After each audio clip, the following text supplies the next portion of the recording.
الشرح والإبانة على أصول السنة والديانة.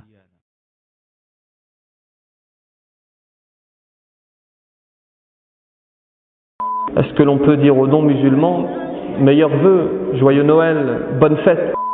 Il y a également cette question des convertis à l'islam qui se retrouvent toujours dans la difficulté en disant qu'est-ce que je fais? J'aime ma famille. Est-ce que je peux participer au repas de Noël? Assalamu alaikum, alaikum, yeah. Assalamu alaikum. On arrive à ce fameux sujet. On appelle ça dans le jargon journalistique, on appelle ça un marronnier. C'est-à-dire un sujet qui revient, qui est prévisible et qui revient chaque année à une période précise de l'année. Et à chaque fois qu'on arrive fin décembre, vous avez des musulmans sincères qui se posent la question, est-ce que l'on peut dire aux non-musulmans meilleurs vœux, joyeux Noël, bonne fête? Alors vous avez d'abord des imams qui refusent de répondre à cela en disant mais on est encore à notre époque, à ce niveau-là. Mais il ne faut pas être méprisant. Vous avez des musulmans qui s'interrogent et qui ne veulent pas commettre d'impair, qui sincèrement posent la question. Je reçois tous les jours cette question. Est-ce que l'on peut dire cela? Est-ce qu'on peut souhaiter?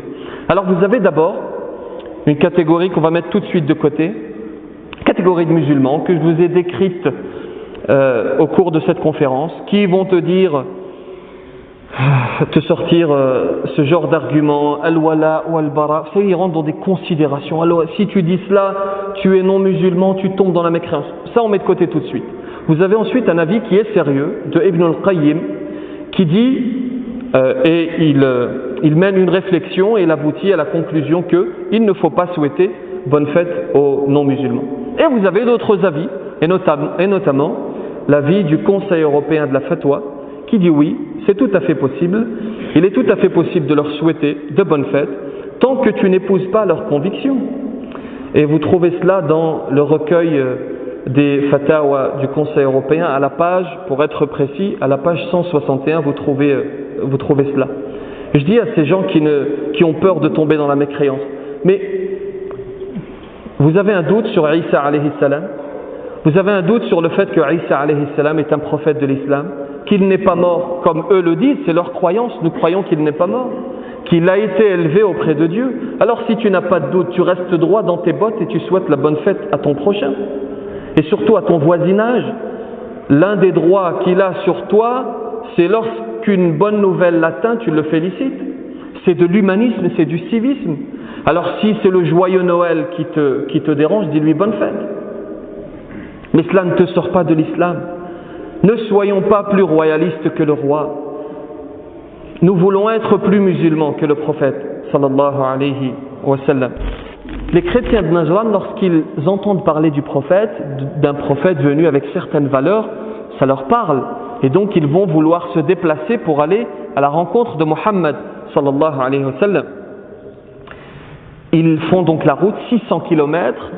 Il n'y avait pas à l'époque tout ce que nous avons aujourd'hui, tous les moyens de locomotion que nous avons aujourd'hui. Vous imaginez la difficulté.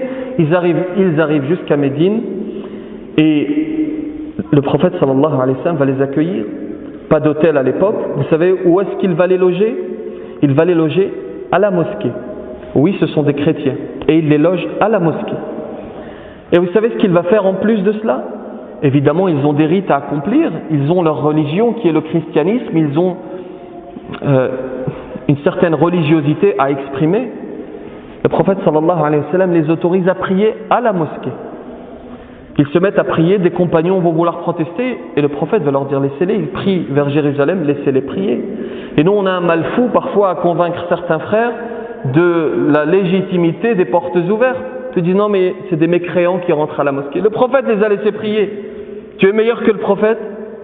Je veux dire réfléchissons parfois. Nous voulons être plus royalistes que le roi, plus musulmans que le prophète sallallahu alayhi wa sallam. Et nous sommes bien contents. Nous sommes bien contents lorsqu'il s'agit de l'Aïd d'entendre nos prochains, nos concitoyens nous dire bonne fête de l'Aïd, n'est-ce pas? Est-ce que lorsqu'ils te disent bonne fête de l'Aïd, ils croient en l'islam, ce sont des musulmans? Soyons un petit peu logiques. Tu es leurs concitoyens et ils te disent bonne fête. Et nous, dans les mosquées, je crois que c'est le cas ici aussi à Villeneuve d'Ascq, on reçoit des courriers émanant d'églises, de synagogues, dans lesquels les prêtres, les rabbins nous disent bonne fête, bon Ramadan, bonne fête de l'Eid. Dieu te dit dans le Coran, Hal jaza'ul ihsan illa al-ihsan.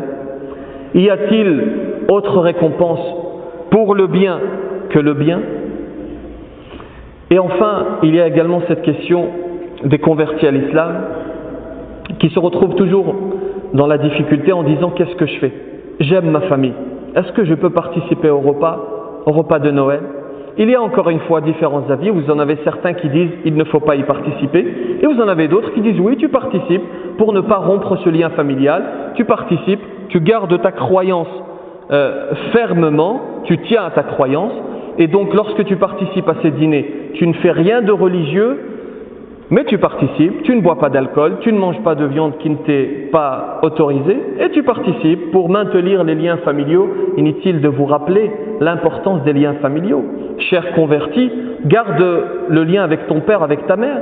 Asma, la fille d'Abu Bakr, est venue voir le prophète sallallahu alayhi wa sallam en lui disant Qadimat ummi wa hiya raghibah afa asiluha, en lui disant ma mère est venue me voir et elle souhaite que nous nous rencontrions.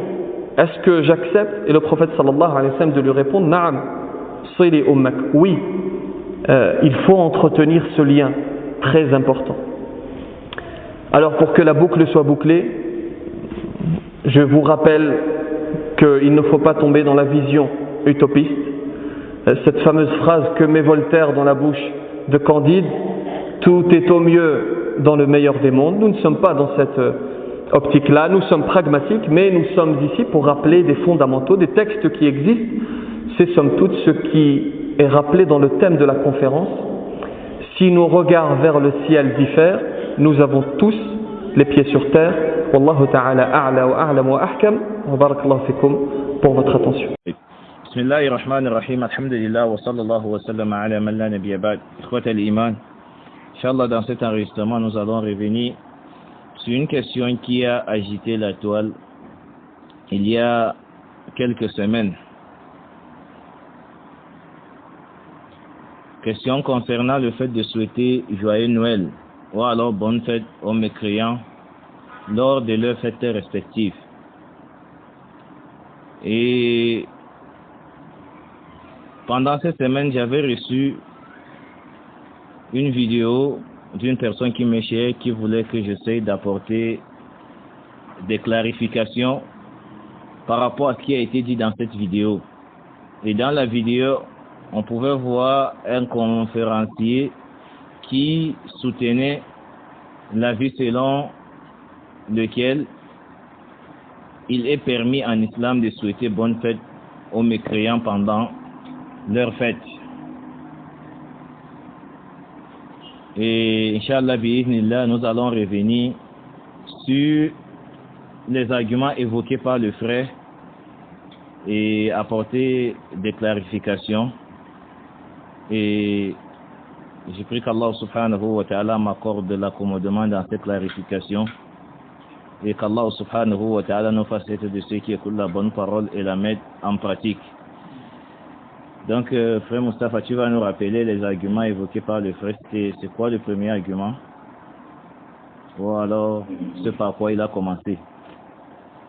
Le frère a commencé par souligner la divergence qu'il y a à ce sujet. Non. Relevant par cela un avis du chef de l'islam, qui a discuté au fait que cela était interdit. Non. Suite à quoi il soulève qu'il y a aussi des avis qui contredisent cet avis. Cette théorie du chef, notamment celui du Conseil européen de la fatwa, qui soutient le fait que cela est permis tant que l'on n'éprouve pas cela dans le... Tant qu'on éprouve... Non. Barakallahu fik. Donc c'est ça le premier point évoqué par le dit conférencier dans la vidéo. Et déjà, le premier problème, c'est que dans sa parole, il a dit que Ibn al-Qayyim, rahimahullah, a mené une réflexion. Et cette parole sous-entend que c'est une question qui relève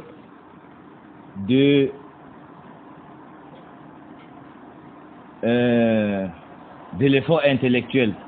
Donc, à l'entendre parler, c'est une question qui relève de l'effort intellectuel. Et vous savez que les questions relatives à l'effort intellectuel, la divergence dans les questions relatives aux questions, ou alors la divergence dans les questions qui relèvent de l'effort intellectuel est permise. Or, en réalité, quand on retourne à la source et à la parole d'Ibn al-Qayyim, ce n'est pas de cela qu'il s'agit. Parce que Ibn al-Qayyim, rahimahullah, a parlé du consensus. Et quand il y a consensus sur un sujet, il n'appartient pas à ceux qui viennent après ce consensus de contredire ce consensus.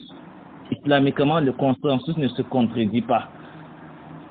Quand un consensus a été établi, il n'appartient plus à ceux qui viennent après d'apporter un avis autre que celui du consensus.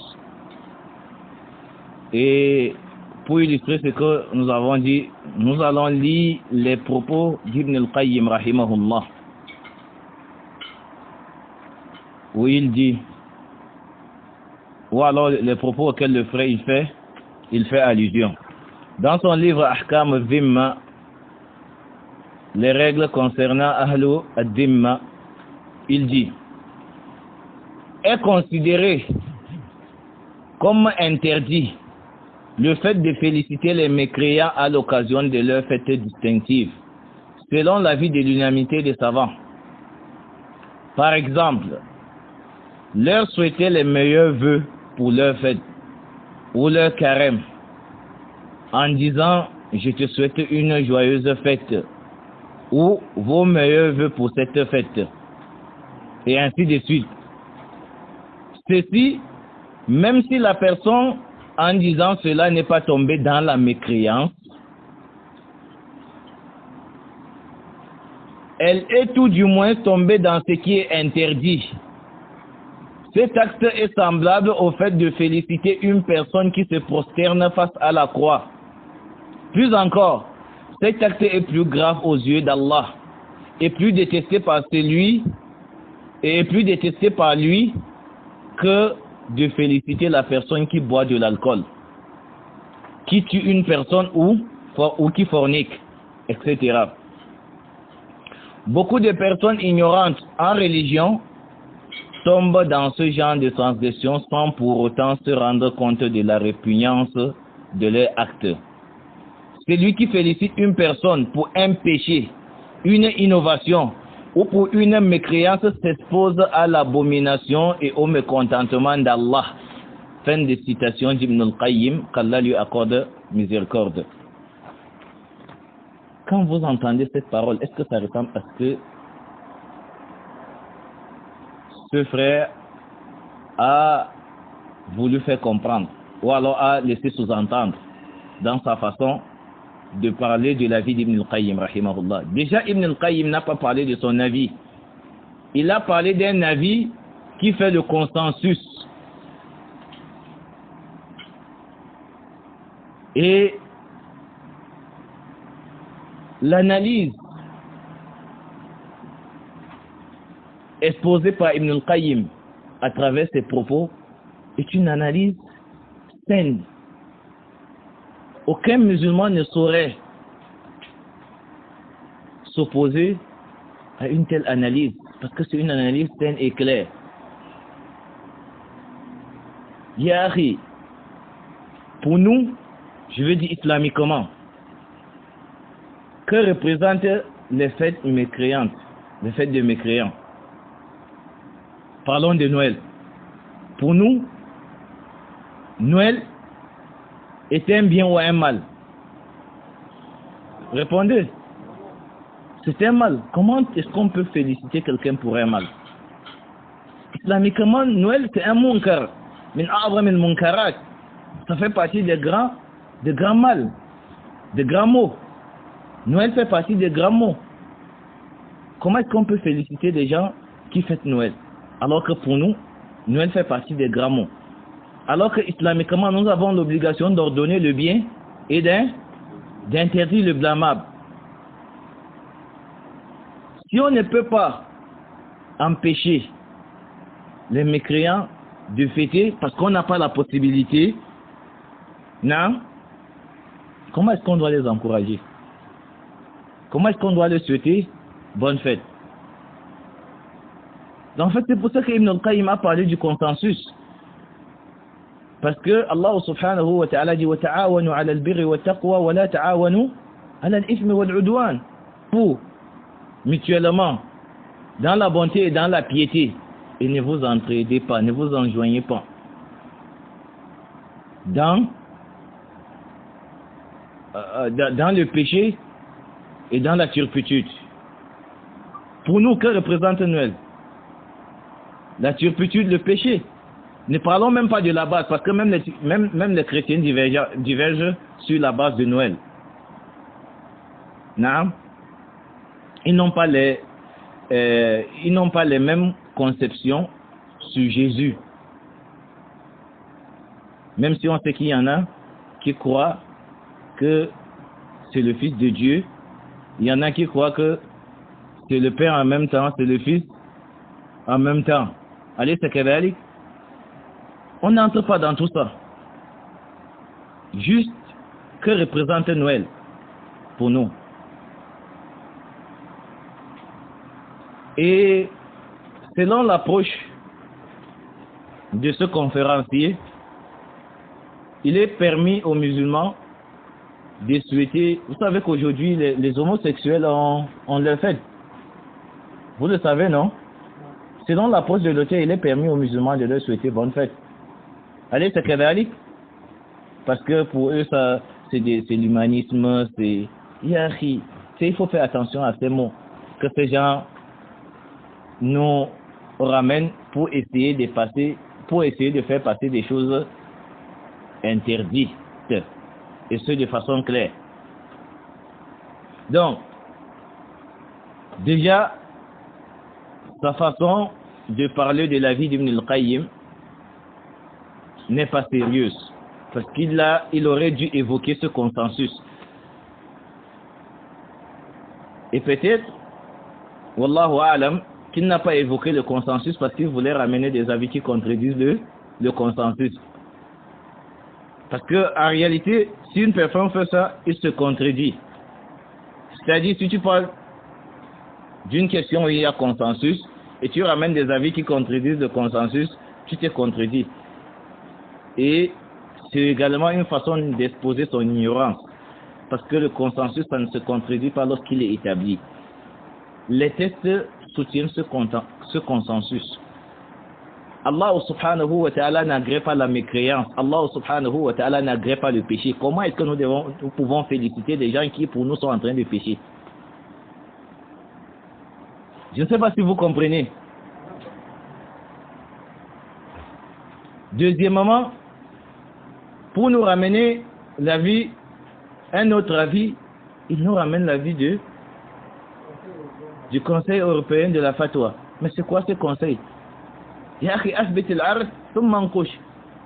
faut déjà qu'on étudie la crédibilité de ce conseil.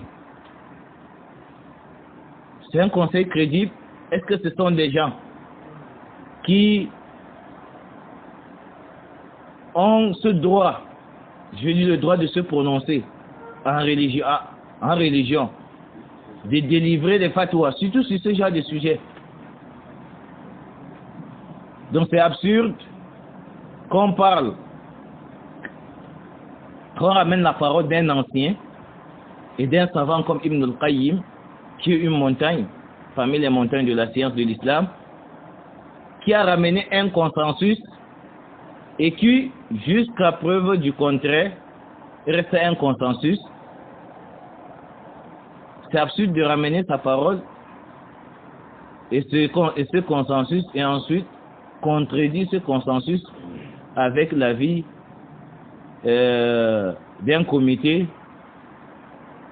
qui a lui-même besoin de conseils. Donc, voilà le premier ta'liq que nous pouvons faire. Et pour enchérir, je vais lire une parole de Cheikh Uthaymin rahimahullah qui dit: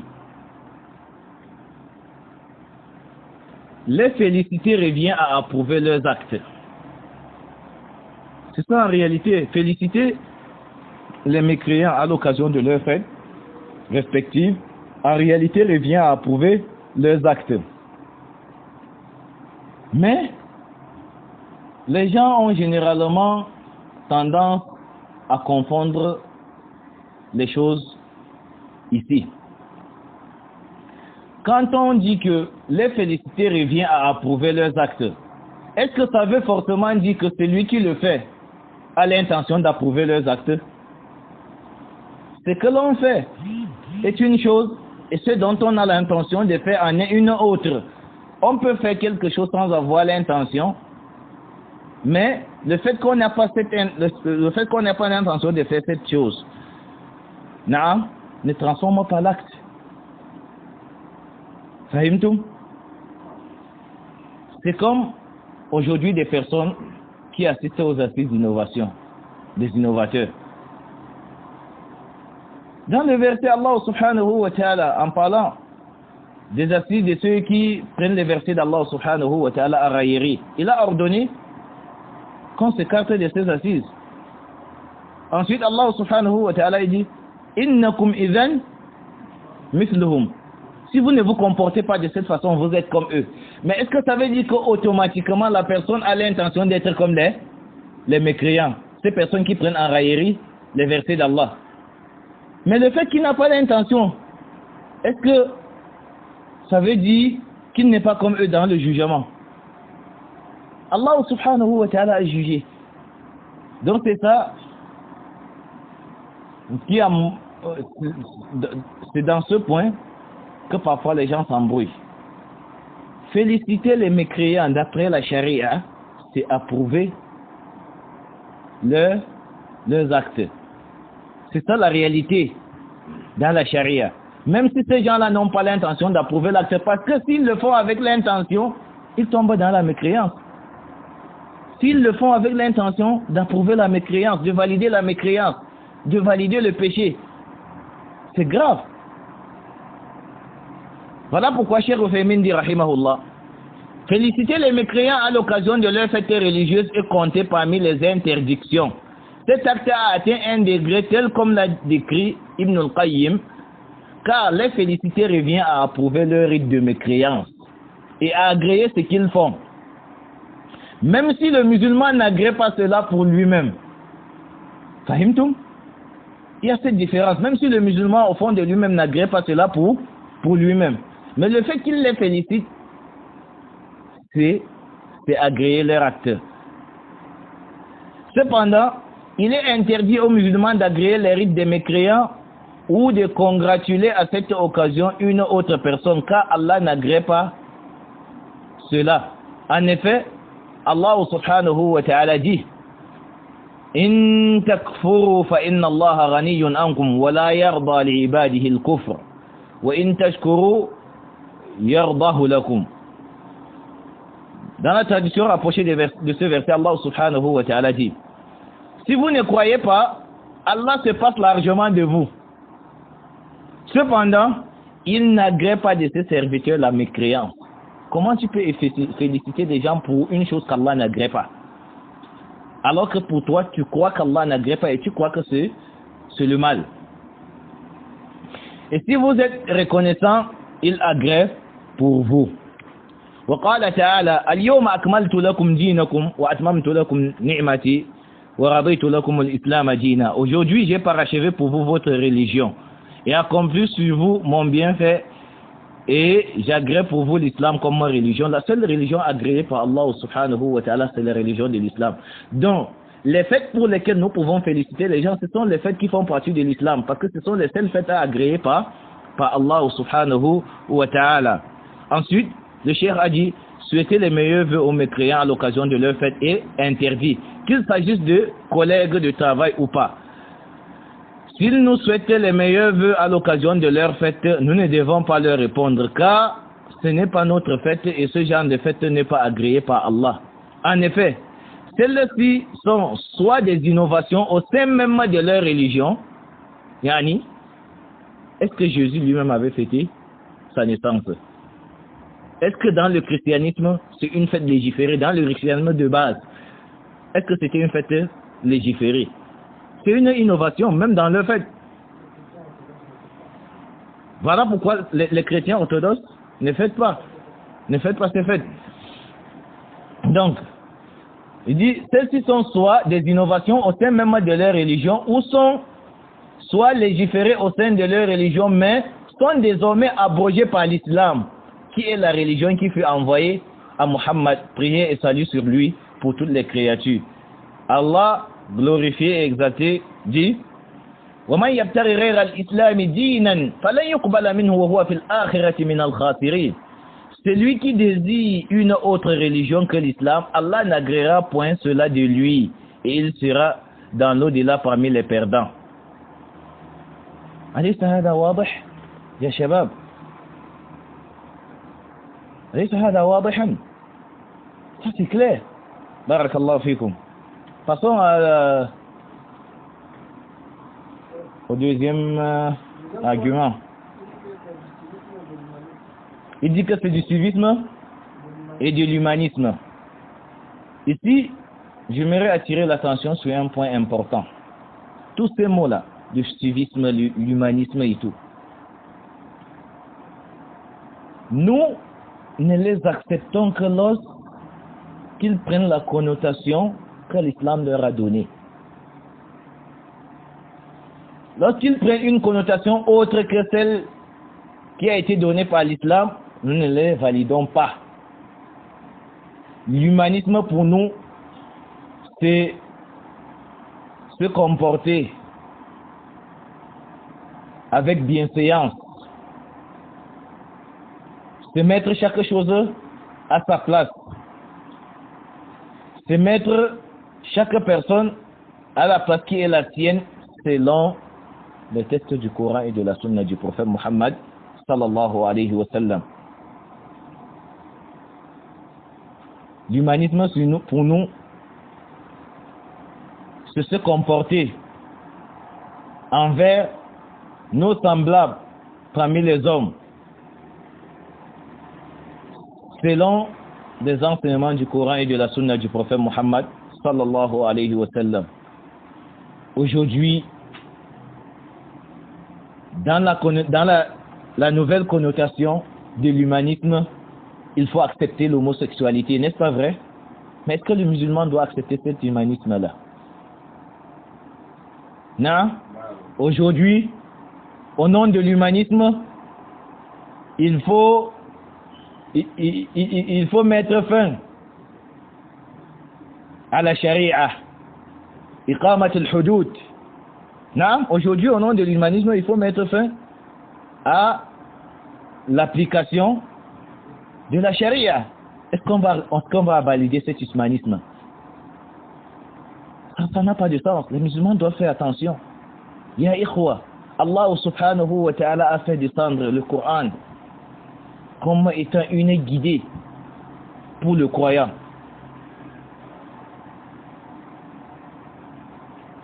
C'est pour ça que lorsqu'on se détourne des enseignements de la révélation, on est voué à une vie stérile ici-bas ainsi que dans l'au-delà.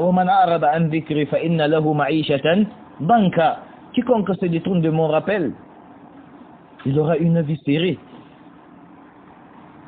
Donc si Allah subhanahu wa ta'ala a fait descendre le Coran, c'est pour que nous suivons les enseignements du Coran. Parce que personne ne maîtrise la création que le créature, personne ne maîtrise les créatures que le Créateur. Donc les enseignements qu'Allah subhanahu wa ta'ala nous a donnés à travers le Coran, à travers la sunna du prophète Muhammad sallallahu alayhi wa sallam, sont ce dont nous avons besoin pour mener une vie parfaite, ici-bas ainsi que dans l'au-delà. Donc il faut faire attention à ces jeux de mots. Qu'Allah subhanahu wa ta'ala nous guide et nous en préserve. Naam.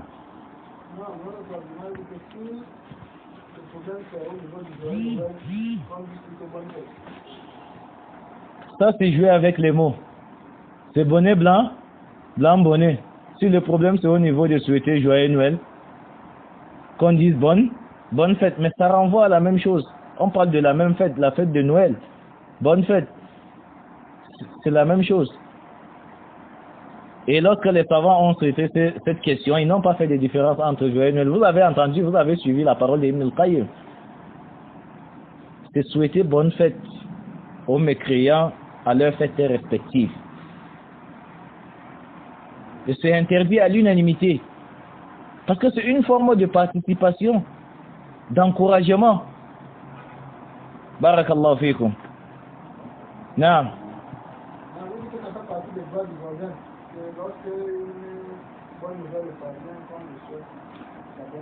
Naam. Et là, c'est le mélange que le frère il a fait. Ça fait partie du droit du voisin. Regarde par exemple, le droit du voisin. Qui a enseigné le droit du voisin? C'est Allah. À travers le prophète Muhammad sallallahu alayhi wa sallam dans la sunna, même dans le Coran. Donc, ce droit du voisin ne peut pas, d'après les enseignements du Coran, contredire certains principes de l'islam. La parole d'Allah subhanahu wa ta'ala ne se contredit pas, la révélation ne se contredit pas. وَلَوْ كَانَ مِنْ إِنْدِ غَيْرِ اللَّهِ لَوَجَدُوا فِيهِ اخْتِلَافًا كَثِيرًا.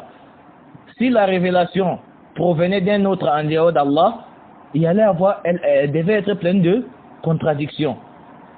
Mais elle s'accorde. Les textes de la révélation s'accordent. C'est Allah qui nous a enseigné les droits du voisin. Et le prophète Muhammad sallam nous a enseigné les droits du voisin. Mais cela ne veut pas dire que nous devons encourager le voisin dans le faux. Lui souhaiter bonne fête. Et quand on parle, lorsqu'il lui arrivait un événement heureux, c'est un événement heureux qui ne contredit pas l'islam, qui n'enfreint pas les principes de l'islam. Par exemple, à l'occasion d'une naissance, d'un mariage, c'est des choses qui n'enfreignent pas l'islam. Barakallahu fik. Naam.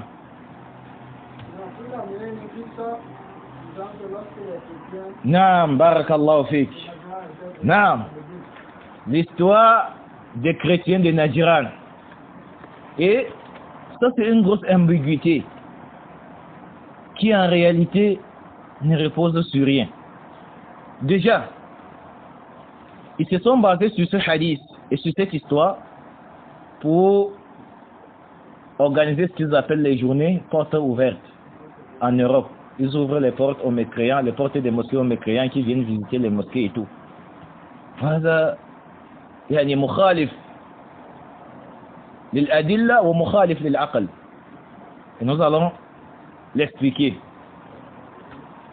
Et en réalité, cette attitude ressemble aux attitudes et aux agissements des gens de l'innovation qui prennent une partie du texte et délaissent une autre partie. Généralement, ils prennent la partie qui peut prêter à équivoque et celle à travers laquelle ils peuvent soutenir leur passion et délaisser les parties claires, comme nous allons expliquer. Taïb.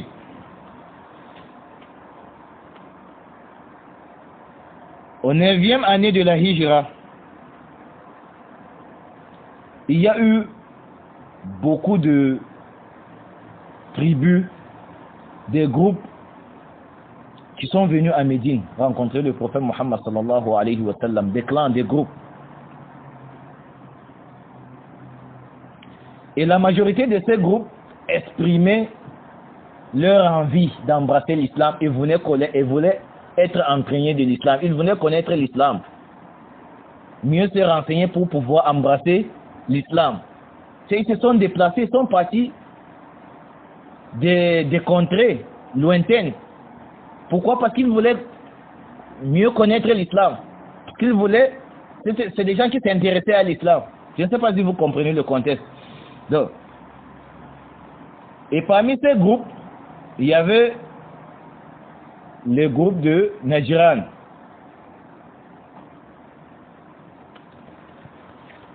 Et lorsqu'ils sont venus voir le prophète Muhammad sallallahu alayhi wa sallam, l'histoire de leur rencontre avec le prophète sallam a été rapportée dans plusieurs ouvrages, que ce soit les ouvrages dans le hadith et dans la sira. Vous comprenez? Mais seulement c'est la seule personne qui a fait mention de la prière de l'adoration parce que le wafd de Najran c'était des chrétiens. La seule personne qui a fait mention de leur prière dans la mosquée du prophète Muhammad sallallahu alayhi wa sallam, c'est Ibn Ishaq. C'est-à-dire, c'est sa chaîne de transmission, c'est sa version de cette histoire, c'est dans sa version de cette histoire qu'il a été mentionné que ces gens-là, le prophète sallam leur avait permis de prier dans sa mosquée, parce qu'il a été dit que حدثني محمد بن جعفر بن الزبير قال قدموا على رسول الله صلى الله عليه وسلم المدينة فدخلوا عليه مسجده حين صلى العصر. Il parle de Wafd de Najran, ce groupe de chrétiens. Il dit qu'ils sont venus à Médine et ils sont entrés à Médine quand le prophète Muhammad sallallahu alayhi wa sallam avait effectué la prière de Asr. Al-Hibrat Jubbiba وأردية في جمال أو في جمال رجال بني الحارث ابن كعب قال يقول بعض من رآهم من أصحاب النبي صلى الله عليه وسلم. يعني il a exposé leur aspect apparent lorsqu'ils sont arrivés. Ensuite il a dit certains parmi les compagnons du prophète sallam qui les avaient disaient ما رأينا بعدهم وفدا مثلهم. Nous n'avons pas vu après eux un groupe de personnes qui étaient comme eux. وقد حانت صلاتهم فقاموا في مسجد رسول الله صلى الله عليه وسلم يصلون. L'heure de leur prière était arrivée et ils se sont levés pour prier dans la mosquée du prophète Muhammad sallallahu alayhi wa sallam. فقال رسول sallam دعوهم, et le prophète a dit à ses compagnons, laissez-les.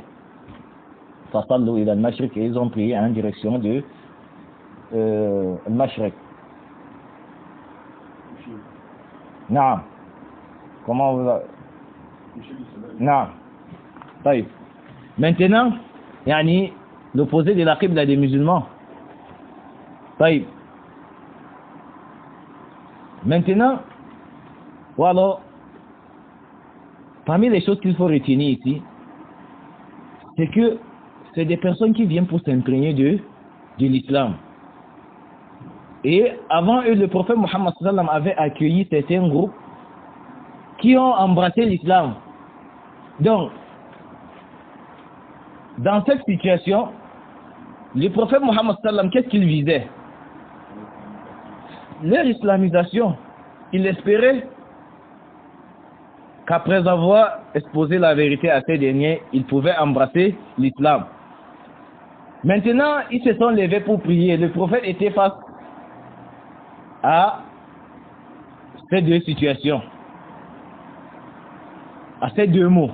Parce que les laisser prier dans la mosquée du prophète sallam était mal. Laisser les gens adorer, pratiquer une autre religion que celle de l'islam, en réalité était mal.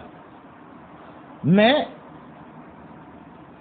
les réprimander et leur empêcher de prier pouvait engendrer un autre mal, qui est celui de mettre une barrière entre eux et le prophète Muhammad sallallahu alayhi wa sallam. Parce que les gens ils viennent d'arriver et le prophète Muhammad sallam n'a pas encore engagé le dialogue avec eux. Et il espère qu'après avoir exposé la vérité, ils peuvent aussi s'islamiser. Donc, il y avait cet autre mal qui était plus grand que le premier mal, celui de leur fermer la porte d'accès à l'islam. Alors le prophète sallam, comme les règles des charia l'ont établi, il a opté de les laisser prier pour ce grand bien qu'il espère. Est-ce que vous avez compris? Donc, le contexte il est clair. Mais regardez, pour bien comprendre, il faut revenir à la version de Abu Nu'aym al-Asbahani, qui a rapporté cette même histoire par sa chaîne de transmission d'après Ibn Abbas. قال أن وفد نجران من النصارى قدموا على رسول الله صلى الله عليه وسلم وهم 14 رجلا من أشرافهم. Que le groupe de gens de Najran était venu voir le prophète Muhammad sallallahu alayhi wa sallam et ils étaient au nombre de 14. En plus, ensuite, il a parlé min ashrafihim, ils étaient au nombre de 14. Et ces 14 personnes faisaient parmi des nobles, parmi les gens de Najran. C'était les gens qu'ils avaient sélectionnés. Ensuite, ils avaient sélectionné ceux qui devaient parler directement, qui devaient échanger directement avec le prophète Muhammad sallallahu alayhi wa sallam. Ensuite, ils ont engagé la conversation avec le prophète Muhammad sallallahu alayhi wa sallam. Faqala Rasulullah sallallahu alayhi wa sallam lahuma. Le prophète a donc dit aux deux qui étaient des porte-paroles: Aslima, islamisez-vous, embrassez l'islam. Qala, ils ont dit qad aslamna. Nous sommes déjà islamisés. Nous sommes déjà islamisés, nous sommes déjà soumis à Allah. Parce que aslimu, embrassez l'islam, soumettez-vous à Allah. Ils ont dit nous sommes déjà soumis à Allah. Qala ma aslamtuma. Le prophète leur a dit, vous ne vous êtes pas encore soumis à Allah. Quand ils font les portes ouvertes, c'est ce qu'ils font. C'est ce dialogue. Est-ce qu'ils disent clairement aux mécréants qu'ils doivent embrasser l'islam, qu'ils doivent sortir des ténèbres du christianisme, de la mécréance vers la lumière de l'unicité d'Allah subhanahu wa ta'ala? Qala qad aslamna. Qala ma aslamtuma. Le prophète leur a dit, vous ne vous êtes pas encore soumis à Allah. Bala qad aslamna qablaka. Ils ont dit, mais non, au contraire, nous sommes déjà, bien au contraire, nous sommes déjà soumis à Allah avant toi, bien avant toi. Le prophète leur a dit, kadhabtuma, kadhabtuma. Vous avez menti. Mana'akuma min al-islami thalathun fikuma. Il y a 3 choses qui vous empêchent et qui vous ont empêché d'être des soumis à Allah subhanahu wa ta'ala. Ibadatukum as-salib. L'adoration que vous vouez à la croix. Wa aklukum al-khinzir. Et votre consommation du porc. Wa za'mukuma anna lillahi waladan. Et le fait que vous prétendez qu'Allah subhanahu wa ta'ala est un enfant. Wa nazala. Et c'est ainsi que le verset est descendu. Inna mathala Isa inda Allahi ka mathali Adam. Certes, l'exemple de Isa auprès d'Allah subhanahu wa ta'ala est comme l'exemple d'Adam. Khalaqahu min turabin. Allah l'a créé par le biais de la poussière. Thumma qala lahu. Et ensuite Allah subhanahu wa ta'ala lui a dit kun fayakun. Il lui a dit sois, et subitement il fut. Taïf. Je ne sais pas si vous comprenez la conversation et le dialogue entre le prophète Muhammad sallallahu alayhi wa sallam et ces derniers. Falamma qara'aha alayhim. Lorsque le prophète leur a récité ces versets, qalu ma na'rifu ma taqul. Ils ont dit, nous ne connaissons pas ce que tu dis. Wa nazala. Et en ce moment, le verset est descendu, un autre verset. فَمَنْ حَاجَّكَ فِيهِ مِنْ بَعْدِ مَا جَاءَكَ مِنَ الْعِلْمِ فَقُلْ تَعَالُوا نَدْعُ أَبْنَاءَنَا وَأَبْنَاءَكُمْ وَنِسَاءَنَا وَنِسَاءَكُمْ وَأَنفُسَنَا وَأَنفُسَكُمْ ثُمَّ نَبْتَهِلْ فَنَجْعَلْ لَعْنَةَ اللَّهِ عَلَى الْكَاذِبِينَ. Le verset suivant est descendu. À ceux qui te contredisent à son propos, maintenant que tu es bien informé, tu n'as qu'à dire, venez, appelons nos fils et les vôtres, nos femmes et les vôtres, nos propres personnes et les vôtres, puis proférons exécration réciproque en appelant la malédiction d'Allah sur les menteurs. Antouma ya Shabab, lorsque le prophète Muhammad sallallahu alayhi wa sallam leur a exposé l'islam, leur a exposé ce qu'ils avaient comme mécréance et qu'ils ont refusé de se soumettre, da'ahum ila al-mubahala. Il leur a appelé à l'exécration. Yaqul, toujours dans la version de Abu Nu'aym, Yaqul, il dit, le prophète leur dit, Najtahid fi du'a, nous allons déployer l'effort dans l'invocation. Anna alladhi ja'a bihi Muhammadun huwa al-haq. Dans cette invocation, nous allons dire que certes, ce qui a été rapporté par Muhammad, c'est la vérité. Wa huwa al-adl, et c'est la justice. Wa anna alladhi taquluna huwa al-batil, et que ce que vous dites est faux. Wa qala lahum, ensuite le prophète leur a dit, inna Allah qad amarani illam taqbalu hadha ubahilakum. Il dit, Allah subhanahu wa ta'ala m'a ordonné que si vous n'acceptez pas ceci, qu'on fasse l'exécration. Et vous avez suivi ce que c'est que l'exécration. C'est le fait de réunir les gens et d'appeler nos fils et les leurs, nos femmes et les leurs, nos propres personnes et les leurs, puis invoquer la malédiction d'Allah subhanahu wa ta'ala sur les menteurs.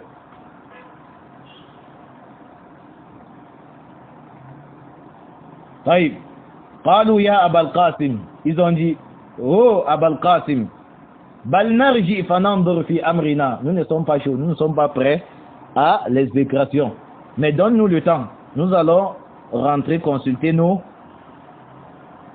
frères et après nous allons t'informer de ce que nous pensons, de ce que tu nous as dit. Ensuite nous allons revenir vers toi.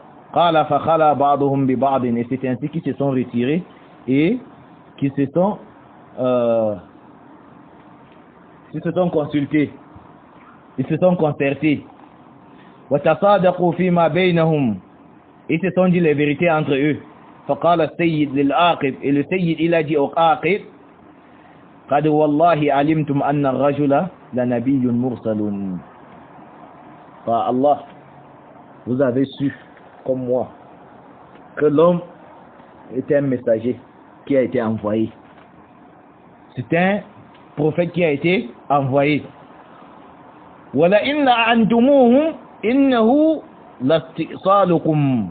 Et si vous faites l'exécration, alors exécution. وما لَعَنَ قوم نبيا قط فبقي كبيرهم ولا نبت صغيرهم. Et vous savez tous qu'il n'y a pas une seule personne qui a accepté l'exécration et avec le prophète, et que une personne est restée dans cette communauté. Vous comprenez? Et qu'une personne est restée dans cette communauté. فَإِنْ أَنْتُمْ لَمْ تَتَّبِعُوهُ وَأَبَيْتُمْ إِلَّا إِلْفَ دِينِكُمْ. Alors, si vous ne les suivez pas, et si vous n'acceptez que le fanatisme vis-à-vis de votre religion, فَوَادِعُوهُ وَارْجِعُوا إِلَى بِلَادِكُمْ. Alors, dites-lui au revoir et rentrez tranquillement chez vous. وقد كان رسول الله صلى الله عليه وسلم خرج بنفر من أهله. Et le prophète sallam était sorti. Quand il a dit ça, ce n'était pas le bruit. Le prophète était sorti avec quelques membres de sa famille. فجاء عبد المسيح بابنه وابن أخيه وجاء رسول صلى الله عليه وسلم ومعه علي وفاطمة والحسن والحسين. فقال رسول الله صلى الله عليه وسلم إن أنا دعوت فأمنوا أنتم. فأبوا أن يلائنوا وصالحوه على الجزية. فقالوا يا أبا القاسم نرجي إلى ديننا وندعك ودينك وابعث معنا رجلا من أصحابك يقضي بيننا ويكون عندنا عدلا فيما بين، ويكون عندنا حكما فيما بيننا. فقال رسول الله صلى الله عليه وسلم ائتوني العشية أبعث معكم القوي الأمين. فنظر حتى رأى أبا عبيدة ابن الجراح فدعاه فقال اذهب مع هؤلاء القوم فاقضوا بينهم بالحق. الله أكبر. Lorsque le prophète Mohammed sallallahu alayhi wa sallam est sorti avec les membres de sa famille, et il a proclamé devant les gens que lorsque je vais invoquer Allah, dites Amin. Les chrétiens ont dit que non. Prophète, arrête. S'il te plaît. Nous ne voulons pas que cela se produise. Nous acceptons les principes de l'islam. Mais laisse-nous dans notre religion. Vous savez que l'islam, il y a des principes. Ceux qui veulent rester dans leur religion parmi les gens du rive, il y a des principes. Ils doivent payer ce qu'on appelle la jizya. Ils ont accepté de payer la jizya. Et ils ont demandé à ce que le prophète Muhammad sallallahu alayhi wa sallam envoie quelqu'un avec eux pour leur enseigner. Et qui sera jugé entre eux. Qui jugera avec le kitab et la sunna du prophète Muhammad sallallahu alayhi wa sallam. Le prophète leur a demandé de venir le soir. Et c'est ainsi qu'il a envoyé avec eux Abu Ubaida ibn Jarrah. Quand on suit cette histoire dans sa globalité, est-ce que ça ressemble à ce qu'ils ont voulu nous faire comprendre? Ya akhi, quand le prophète sallam leur a laissé prier, il visait quelque chose. Il leur a invités. Ils ont dit l'islam. Ils ont refusé. Est-ce que c'est tu? Déjà, il leur a exposé leur faux, leur a fait comprendre la mécréance qu'ils ont. Et lorsqu'ils ont refusé de se soumettre à la religion d'Allah subhanahu wa ta'ala, le prophète les a invités à l'exécration. Et ils ont refusé et ils ont accepté le principe de l'islam qui leur permet de rester dans leur religion. Ceux qui font les journées portes ouvertes, c'est ce qu'ils font. Donc vous voyez que, comme nous avions dit, l'attitude de ce conférencier ressemble plus aux agissements des gens de l'innovation parce qu'ils ont pris une partie d'un texte. Et rappelons que, par exemple, dans la version de Abu Nu'aym, qui est une version authentique, qui a été rapportée par des chaînes de transmission authentiques, ne mentionne pas la prière des Wafd de Najran dans la mosquée du prophète sallam. Et la version d'Ibn Ishaq, où il est mentionné, a été rapportée par une chaîne de transmission faible, mu'dal. Une chaîne de transmission mu'dal. Pourquoi? Parce que Muhammad mu'dal fait partie des chaînes faibles. Muhammad ibn Ja'far ibn Zubayr yarwi an at-tabi'in. Muhammad ibn Ja'far ibn Zubayr, qui a rapporté cette histoire, rapporte les récits des petits tabi'in. Vous comprenez? C'est qu'il ne rapporte même pas des grands tabi'in qui ont vécu avec les compagnons du prophète Muhammad sallallahu alayhi wa sallam. Mais il rapporte plutôt des petits tabi'in. وهم ممن عاصر صغارهم. Vous comprenez? Donc, lui, il rapporte des petits tabi'in. Et c'est lui qui nous rapporte cette histoire. C'est-à-dire qu'il ne rapporte même pas des compagnons. Il n'a même pas raccompagné des compagnons, mais il a rapporté des petits tabi'in. Donc la chaîne de transmission est coupée.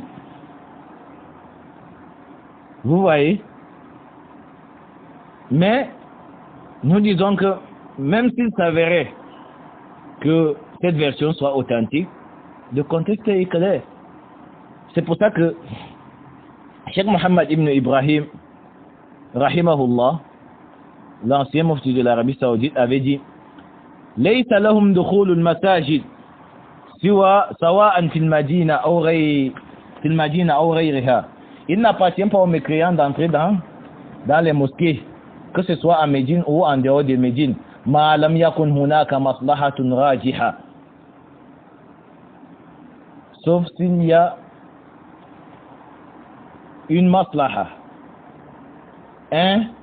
Comment est-ce qu'on appelle le définition? Non, un intérêt. Sauf s'il y a un intérêt qu'on vise. Et qui est un intérêt probable. Parce qu'il y a ce qu'on appelle al-maslaha al-mawhuma, un intérêt illusoire. Il ne s'agit pas de ça ici, il s'agit d'un intérêt probable. Comme dans l'histoire du prophète sallam avec les groupes qui sont venus. Tu sais, il y a eu des groupes qui sont venus qui se sont effectivement islamisés lorsque le prophète leur a exposé la vérité. Donc là, l'intérêt était probable. Que le prophète sallam avait espoir. Je ne sais pas si vous comprenez. Donc si on se retrouve face à ce genre d'intérêt, فإن كانت هناك مصلحة راجحة s'il y a un intérêt probable, جاز لهم ذلك, il leur permet qu'on laisse entrer les mécréants dans la mosquée. Si c'est pour leur exposer la religion de l'islam, si on espère qu'ils peuvent embrasser l'islam, si on va profiter et leur exposer le faux qui existe dans leur dogme. كما في قصة نصارى نجران ونزولهم في مسجده صلى الله عليه وسلم. Donc, voilà les clarifications que nous avions pu apporter au propos du frère. Je crois que c'est fini, non? Il y a quoi encore?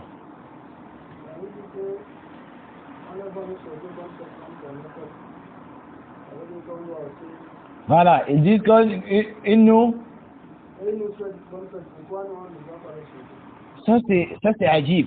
Cette analyse, cette approche est ridicule. Non, vas-y. هل جزاء الإحسان إلا الإحسان ما شاء الله. Le verset où Allah subhanahu wa ta'ala dit, y a-t-il une autre récompense pour le bienfait qu'un autre bienfait? Donc il dit que et il nous souhaite bonne fête. Pourquoi est-ce que nous ne devons pas leur souhaiter bonne fête aussi? Mais c'est simple, Yahri, parce que notre fête est légiférée. Non? On accepte qu'ils nous souhaitent bonne fête parce que notre fête est légiférée. Et parce qu'il ne leur est pas interdit dans leur religion de nous souhaiter bonne fête. Alors que islamiquement, il est interdit de leur souhaiter bonne fête comme nous l'avons entendu. Et il y a consensus là-dessus, comme Ibn al-Qayyim rahimahullah l'a rapporté. Mais cette approche est ridicule. Pourquoi, Yahri? Parce que si on ouvre cette porte, on fonce tout droit dans le mur. Pourquoi est-ce que nous disons cela? Yahri, est-ce que nous pouvons épouser les filles chrétiennes? Non? Islamiquement, est-ce que nous pouvons épouser les filles chrétiennes? Non. Est-ce que les filles musulmanes peuvent épouser les hommes chrétiens? Là, ça n'a pas de sens qu'on vienne poser la question ici. Pourquoi? Déjà parce que lorsqu'Allah subhanahu wa ta'ala, il est établi qu'Allah a interdit une chose, on ne pose pas de questions. La yas'alu amma yaf'al wa hum yus'alun. On n'est interrogé par Allah subhanahu wa ta'ala pour ce qu'il fait et sur ce qu'il fait. Mais c'est plutôt ses serviteurs qui seront interrogés. Islamiquement, Allah subhanahu wa ta'ala nous a rendu les filles chrétiennes licites. On peut les épouser. Et il a rendu les femmes croyantes, les filles musulmanes illicites aux hommes mécréants. Selon l'approche de notre conférencier, ce n'est pas même ce n'est pas normal d'après son approche quoi. Yahri, hal jaza'ul ihsan illa al-ihsan? Y a-t-il une autre récompense du bien qu'un autre bien, du bienfait, si ce n'est un autre bienfait? Il faut que ce soit le bien, Yahri. La récompense du bien ne peut être que le bien. Lorsqu'ils nous ont souhaité bonne fête, ils ont fait le bien. Allez, sakadalik. Islamiquement, c'est le bien qu'ils ont fait. Parce qu'ils nous ont encouragés sur quelque chose qui est légiféré à la base. Ils nous ont souhaité bonne fête pour des fêtes légiférées par Allah subhanahu wa ta'ala, pour des fêtes agréées par Allah. C'est un bien. Non? Taïf. Maintenant, pour répondre à ces biens, nous devons aussi répondre par un autre bienfait. Oh, leur souhaiter bonne fête n'est pas un bienfait. Ce n'est pas un bienfait. Parce que c'est interdit. C'est un péché. Le bienfait, c'est se comporter comme Allah subhanahu wa ta'ala a dit dans le verset: La yanhaakumullahu anil ladhina lam يقاتلوكم في الدين ولم يخرجوكم من دياركم أن تبروهم وتقسطوا إليهم إن الله يحب المقسطين. Donc c'est ça le bienfait. Allah subhanahu wa ta'ala dans le verset dit, Allah ne vous défend pas d'être bienfaisant. Il faut être bienfaisant envers ces derniers. Mais seulement cette bienfaisance doit être canalisée par les textes clairs du Coran et de la Sunna du prophète Muhammad sallallahu alayhi wa sallam. On ne doit pas enfreindre les principes de l'islam dans cette bienfaisance. Sinon, elle se transforme en malséance. Donc Allah ne vous défend pas d'être bienséant et équitable envers ceux qui ne vous ont pas combattu pour la religion et ne vous ont pas chassé de vos demeures, car Allah aime les équitables. Donc voilà ce que nous pouvons dire par rapport à cet argument-là. Il y a un point qui parle ici de la difficulté que les musulmans ne veulent pas nous convertir en compte avec la famille pour s'attendre le repas alors qu'on nous appelle souvent le repas de Noël. Non. C'est que cela permet que les nouveaux musulmans participent au repas de Noël avec la famille tant qu'ils ne mangent pas ce qui est interdit. Il amène le hadith de Asma. Non. نعم نعم نعم بارك الله فيك. Ça c'est encore une autre argumentation qui ne tient pas et qui n'a rien à voir avec le sujet qu'il traite. Ya akhi, une nourriture préparée pour cette fête est une nourriture illicite. C'est une nourriture illicite parce qu'elle a été préparée pour désobéir à Allah subhanahu wa ta'ala. En guise de désobéissance à Allah subhanahu wa ta'ala. C'est tout ça qui fait la fête. C'est tout ça qui fait la fête. Les vœux, le partage des repas. C'est tout ça qui fait la fête. Finalement, vous avez rendu cette fête licite. Allez, c'est ce que veut dire leur approche. Dans leur approche, finalement, ils ont rendu Noël licite. Parce que s'il est permis de souhaiter bonne fête, de partager les repas, qu'est-ce qui reste? On attend juste que demain vienne nous dire qu'ils peuvent les accompagner à l'église. Mahad al-Kalam. Ça n'a pas de sens. C'est une fête qui ne nous concerne pas ni de près ni de loin, qui représente pour nous un mal. Et nous devons de nous en écarter. Certains prédécesseurs ont expliqué le verset d'Allah subhanahu wa ta'ala où il dit وَالَّذِينَ لَا يَشْهَدُونَ الزُّورَ وَإِذَا مَرُّوا بِاللَّغْوِ مَرُّوا كِرَامًا. Ils ont dit que Azur huna ayadu mushrikin al-kuffar.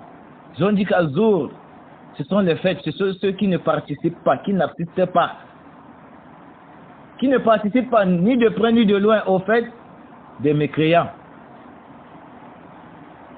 Ça fait partie des explications du verset donné par les pieux prédécesseurs. Et c'est mentionné dans les livres de tafsir. Ya akhi,